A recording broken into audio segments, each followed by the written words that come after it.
What's up, guys, and welcome back to Planet Zoo, the Cheyenne Mountain series.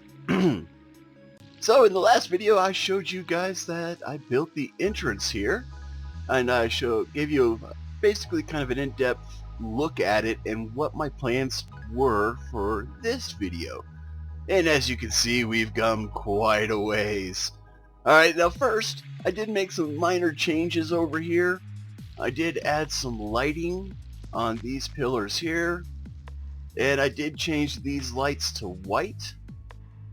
I also came over here and decided that, these wood walls were a little too plain, so I added some nice little pictures here. None of this stuff is actually at the real Cheyenne Mountain Zoo, but we gotta spruce up our map here because, we just have to deal with the constructs of the game and make things work, so that's what I did. I also went through and put this little barrier here, and I built this fence up along here, and I built the Thundergod Gift shop, as well as another little rest area for our staff inside the shop.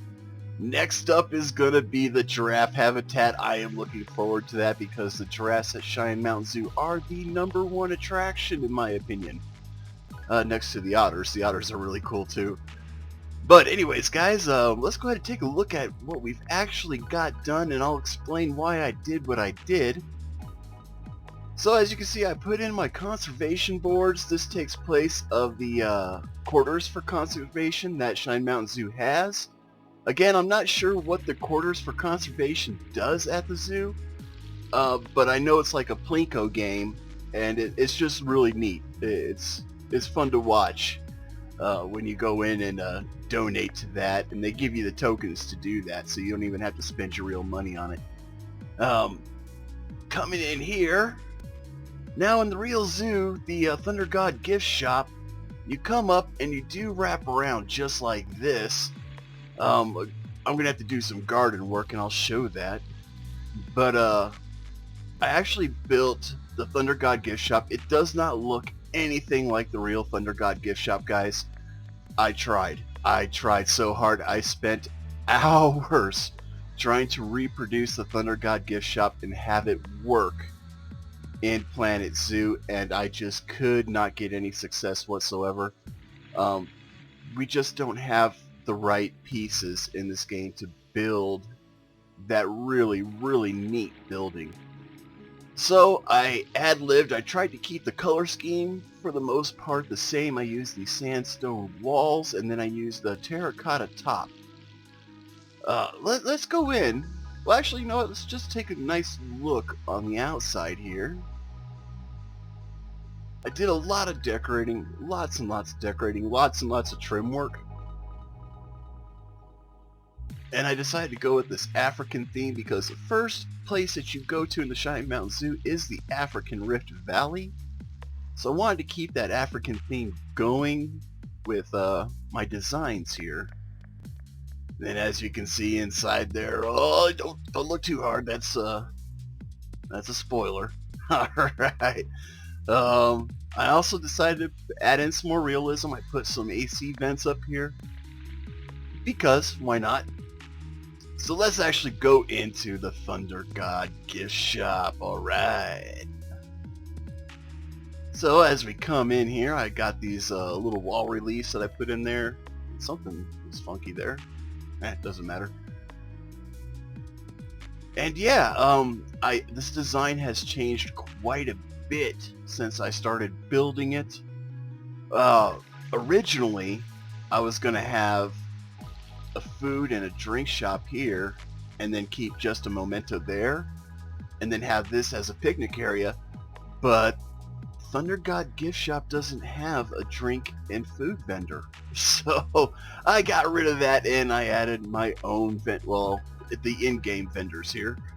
I was also going to leave this wall as the sandstone and build racks and just make gifts, put like shelves on here and just put in-game items and just make them look like souvenirs.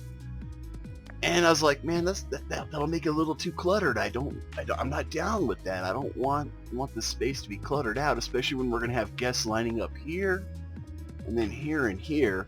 It would just be really cluttered. So I got rid of all that, and I opened it up with these windows.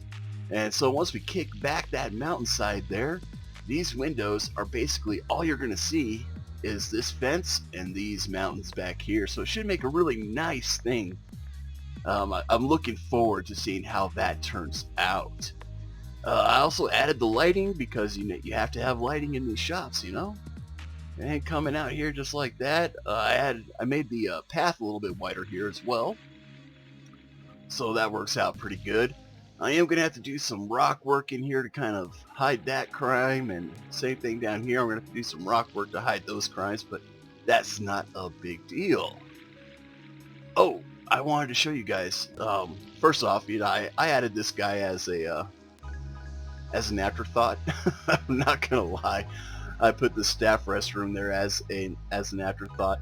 I know that in the real Thundergod Gifts, I believe their little break room is in the back on this side, because that is where the employees, the cashier is at, is right in here, and I think there's one right in here as well. So they do have a storage room on this side, so it kind of matches, but not really. Let's take a look at this at night, and then we will continue on. Look at that, guys. How does that look? Isn't that pretty? I love the way this was a lot of experimentation, trying to find what worked and what didn't work. And I just used the same lights that are right here, and I just threw them behind the lettering, and it just came out like that, and I was like, yes, that's it, that's what I want to do. So that's what I did. Coming along here, I wanted to make sure that there was at least some lighting for the path, so we took care of that. I'm probably going to have to add something here. I don't know yet. But anyways, let's go inside and check out what it looks like inside. Very nice and beautifully lit up, just what you'd expect. You might actually expect some lighting right in here, because that is a little bit dark, but I'm going to leave it because it looks good. It really does look good. I think that little dark spot adds a little bit of depth and makes the building come alive, This also doesn't exist. What I was wanting to recreate is right over here. It curves out almost like a bay window, and I just could not get that to work. So yeah, I did this originally, and then I added the glass roof over it just to add some natural lighting and make it look better than just having these huge windows there. It adds to the architecture, you know what I'm saying? It's not plain. It keeps the building from being too plain. So anyways, guys, that is what I've done, and I don't know how long this video is going to be. I want to keep it pretty short, but I may end up doing the garden work and then just I don't know, maybe speeding it up, or better yet, what I might do is the next video might be just garden work. You'll just see me doing the garden work. I'm probably not going to talk in the next video. We're just going to do this garden work, so you know that that's what we're going to do. Oh, I meant to tell you about this here.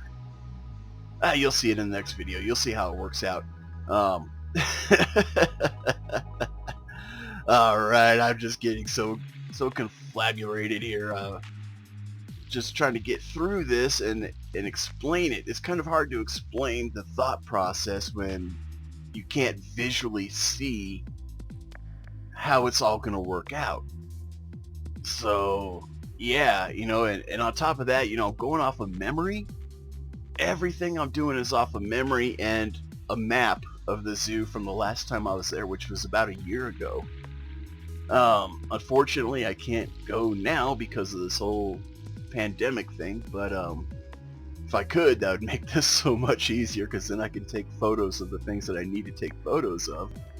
But yeah, anyways, guys, I'm going to cut it out there, I think, and in the next video we're going to focus on that garden work to make this kind of pop more. And then we can move on to the giraffes. Oh yeah. Alright, I'll see you guys later. As always, be safe, be cool, and have fun. We'll catch you next time.